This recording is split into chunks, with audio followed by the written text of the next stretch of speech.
अस्सलाम वालेकुम, मेरा नाम जाबिर है। अगर मेरे से पूछा जाए कि कोई एक आदत आप अपने पास रख सकते हैं, उसके अलावा बाकी सब कुछ आपने छोड़ देना है, सब अपनी आदतें, अपना कारोबार, हर चीज़ छोड़ देना है, तो कौन सी आदत आप अपने पास रखना चाहेंगे? तो मेरा जवाब ये होगा कि मेरे पास जो सोचने की सलाहियत है, किसी एक चीज़ को मुख्तलिफ तरीक़ों से सोचने की सलाहियत और उसी एक चीज़ को मुख्तलिफ एंगल से सोचने की सलाहियत अगर मेरे पास रहेगी तो मेरे पास बाकी कुछ भी नहीं है, तो मैं मुतमईन रहूँगा।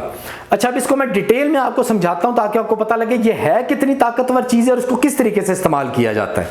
तो सबसे पहले जिन दोस्तों ने अभी चैनल को सब्सक्राइब नहीं किया वो सब्सक्राइब कर लें और बेल आइकन को प्रेस कर दें। बहुत बहुत शुक्रिया आपका।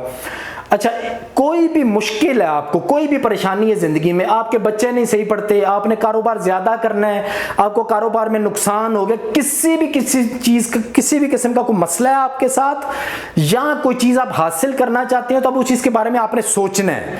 अच्छा, उस सोचना वो किस तरीके से आपने सोचना है, उसकी एक मिसाल मैं आपको बताता हूँ कि फ़र्ज़ करें आपका एक मसला है या आपको एक चीज़ चाहिए, वो है, उसका नंबर है 10, वो 10 है, यानी ये एक चीज़ है जो आपको चाहिए या ये आपका मसला है जिसको आपने हल करना है।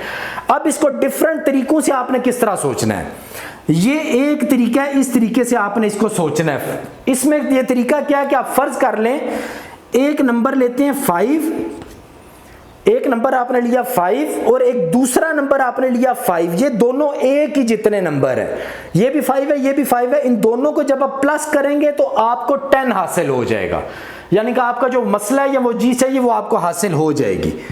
यानी ये एक तरीका हो गया कि दो चीज़ें आप एक जैसी लेके उनको मिलाते हैं तो आपको ये मसला हासिल हो गया। इसी तरह एक और तरीका है अब आपके पास, वो तरीका कि आप छोटी सी एक चीज़ लेते हैं, आप 2 लेते हैं, उसको 8 के साथ मिला देते हैं, इन दोनों को आपस में मिलाते हैं तो आपको 10 हासिल हो जाएगा। ये 2 को आपने 8 के साथ मिला दिया, आपको 10 हासिल हो गया। अच्छा, ये अब एक तरीका, ये बहुत से ऐसी चीज़ें आप आपस में, दो चीज़ें आपस में प्लस करते जाएंगे, मिलाते जाएंगे तो आपका ये मसला हल होता जाएगा या आपको ये चीज़ मिल जाएगी। तो ये मुख्तलिफ तरीके हैं इस 10 को हासिल करने के लिए। अच्छा, इसी तरह जब आप मुख्तलिफ एंगल से इस चीज़ को देखना चाहते हैं, इसको मुख्तलिफ एंगल से कैसे देखेंगे? अब यहाँ से इस साइड से आके इस चीज़ को देखने की कोशिश, पहले आप यहाँ से देख रहे थे इसको, अभी इसको थोड़ा सा चीज़ का दूसरी साइड पे जाके इसको देखने की कोशिश करें। अब आप किस तरीके से इसको हैंडल करेंगे कि ये 10 है, यहाँ पे एक 20 ले लें आपने ये 20 लिए, ये 20 है, इसमें से 10 को निकालना है आपने, आप इसको बाहर निकालना है, 10 को, 10 में से इसको बाहर निकालेंगे तो आपके पास क्या बच गया? आपके पास 10 बच गया, आपका मसला हल हो गया।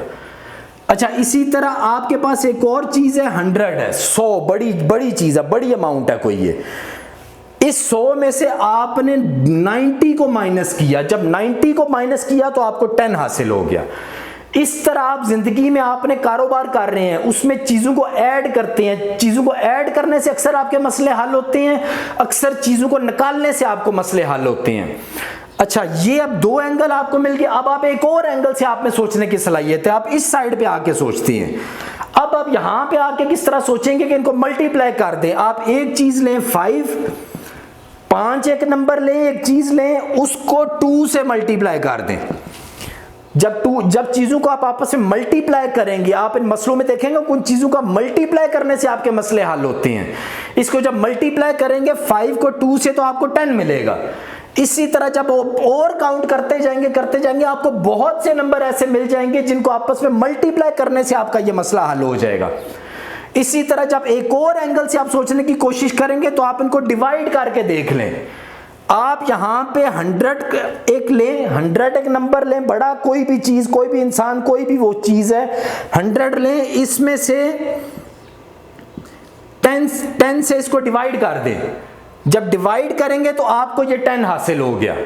अब ये मुख्तलिफ तरीकों से आपने सोचा तो आपको ये हासिल हो गया, मुख्तलिफ एंगल से आपने सोचा तो आपका ये मसला हल हो गया। अच्छा, अब मैं मजीद आपको मिसालें देकर समझाता हूँ इस मिसाल की, ताकि आपको सही तरह इसकी समझ आ जाए। अच्छा, इसकी एक मिसाल सबसे बड़ी मैं अक्सर ये देता हूँ कि आपने गूगल देखा होगा, गूगल पे आप कोई चीज़ सर्च करते हैं या आपने खुद जब कुछ सोचना होता है, आप अपने दिमाग को बेसिकली क्वेश्चन देते हैं जिसके वो आपको जवाब देता है तो आपके मसले हल होते हैं। तो चाहे आप अपने जहन को क्वेश्चन दें या आप गूगल को कोई इंफॉर्मेशन दें, कुछ उससे सवाल पूछें, तो ये दोनों एक ही तरीके से काम करेंगे। आप अब गूगल को ये बोलते हैं या अपने दिमाग को ये बोलते हैं कि मैंने एक बिजनेस करना चाहता हूं, अब ये क्वेश्चन एक बड़ा अजीबोगरीब सा है, इसका आंसर आपको ठीक नहीं मिलेगा या एक्यूरेट आंसर नहीं मिलेगा। अच्छा, अभी आप गूगल को ये बोलें कि मैं अपने छत को इस्तेमाल करके मैं कोई बिजनेस करना चाहता हूं, अब गूगल भी आपको एक एक्यूरेट आंसर देगा और बेहतर आंसर देगा, आपको सोचने में बड़ा आसानी हो गई है। अच्छा, मैं अपने छत को यूज करके कैसे बिजनेस कर सकता हूं, आपके जहन में एक अजीब सी बात आ गई। अच्छा, अभी आप सोचते हैं कि मैं अगर एक लड़का अपने साथ रख लूं और अपने छत को भी साथ यूज करूं, अब मैं बिजनेस कैसे कर सकूंगा। अच्छा, इसी तरह अब आपके जहन में डिफरेंट सोच आ गई है। अच्छा, अभी आप सोचते हैं कि मैं अगर एक दुकान साथ रख लूं या एक पार्टनर और साथ मिला लूं, या मेरे पास 5 लड़के ऑलरेडी काम कर रहे हैं, उनमें से 2 लड़कों को मैं किसी और जगह सेट कर दूं और 2 लड़के और किसी डिपार्टमेंट के अपने साथ मिला लूं, तो इस तरीके से डिफरेंट तरीके से जब आप गूगल को भी सर्च के लिए बताएंगे तो वो आपको बहुत सी डिफरेंट चीजें देगा, डिफरेंट आइडिया देगा। आप उसे कहेंगे कि इंडिया में बिजनेस किस तरह होता है एसी का, वो आपको डिफरेंट सोच देगा। आप बोलेंगे पाकिस्तान में किस तरह होता है, वो आपको डिफरेंट एंगल देगा। वो आप उसको बताते हैं कि मेरे पास 5 लाख रुपया, तो मैं बिजनेस कैसे करूंगा। तो इस तरह, लेकिन जब आपको पता है कि उसको कौन कौन से डिफरेंट एंगल देने हैं, तब ही वो आपको कोई जवाब देगा। जब आपको पता है, डिफरेंट क्वेश्चंस का पता है, डिफरेंट तरीकों से सोचना आता है और आप अपने दिमाग को सोचने के टाइम पे वो डिफरेंट एंगल देंगे तो आपका दिमाग कोई चीज सोचेगा।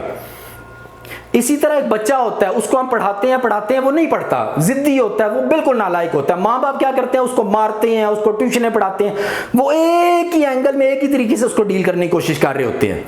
हालांकि अगर आपको डिफरेंट तरीके से सोचना आता है, आप क्या करेंगे, आप सोचेंगे यार इसको कहीं घुमाने ले जाएं, इसको कहीं बोर्डिंग में डाल दें, इस तरह डिफरेंट तरीके करेंगे।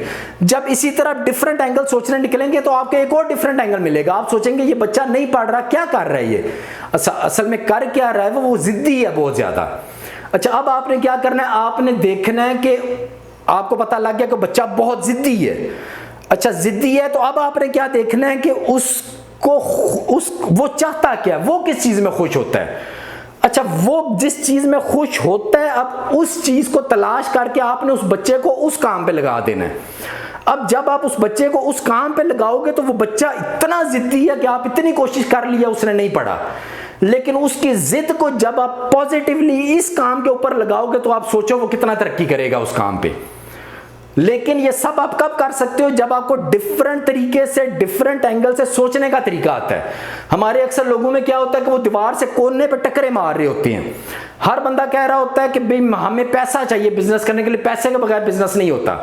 अब इस सूरत में आप क्या करो, अपनी ये जो टकरे मार रहे हो, इसको टकरे मारने की बजाय यहां से होकर, साइड से होकर थोड़ा सा सोचो कि यार नहीं, अगर पैसे के बगैर भी तो बिजनेस हो सकता है। अच्छा, किसी और से आइडिया ले लो, कोई और तरीका इस्तेमाल कर लो, किसी और एंगल से सोच लो। फलाना बंदा काम कर रहा है, उसके साथ मिलके, मेरे पास तो कोई हुनर नहीं है, अच्छा मेरे अब्बू के पास तो फलाना हुनर है ना, अच्छा अब मैं अब्बू के साथ मिलके कैसे अपने इस काम को ज्यादा बढ़ा सकता हूं। तो इस तरीके से एक चीज को मुख्तलिफ एंगल से सोचना और मुख्तलिफ तरीकों से सोचना मेरे नजदीक ताकतवर तरीन चीज है।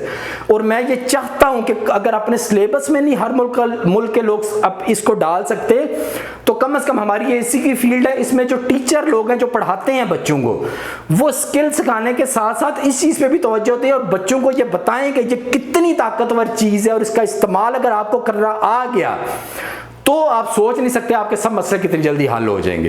तो आज के लिए इतना ही काफी था, दुआओं में याद रखिएगा। अल्लाह हाफिज।